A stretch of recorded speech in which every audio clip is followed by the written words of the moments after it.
₱1 commemorative coin Asian 50 na pwedeng bilhin sa halagang ₱300 hanggang ₱500.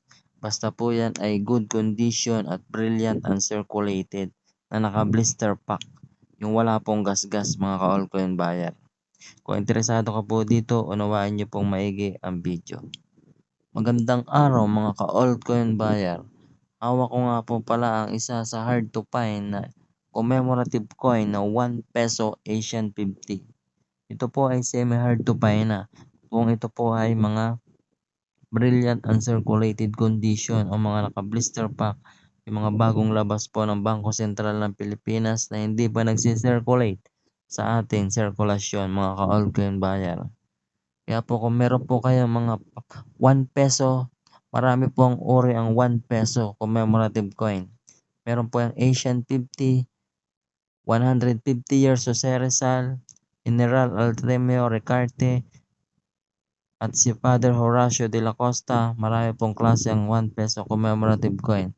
Kung meron po kayong mga ganong klaseng ₱1 commemorative coin na brilliant uncirculated condition o mga naka-blister pack, ay mag-message lamang po kayo sa ating FB page, Altcoin Buyer, at bibiling ko po sa inyo sa mataas na halaga. Lalong-lalo na po yung mga brilliant uncirculated condition. Pwede ko pong bilhin sa halagang ₱500 hanggang ₱1,000 ang bawat isa mga ka-altcoin buyer. Kaya po, inuulit ko po, pag po circulated na, hindi ko na po yung binibili.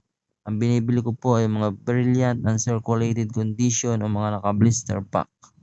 At ang sumunod naman po natin binibili ay mga ₱10 na BSP series na kagaya po nito mga ka-altcoin buyer. Ang binibili ko po nito ay year 2007 at 2009 na pwede kong bilhin sa halagang ₱2,000 ang bawat isa. Ito pong hawak ko ay year 2007 po ito na nabili natin sa isa nating solid na follower. Ito po ay ipina-shipping po natin. Sagot ko pa po ang shipping nito.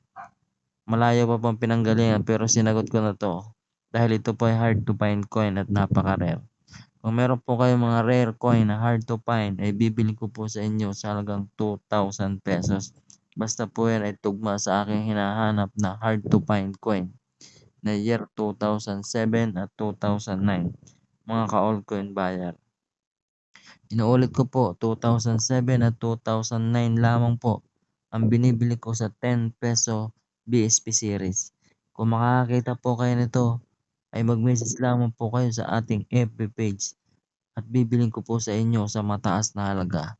Lalong-lalo na kung yan po ay mga sa good condition o mga brilliant uncirculated condition. Marami pong salamat. Sana po ay mabentahan niyo ako ng mga ganitong klaseng ₱10 coin.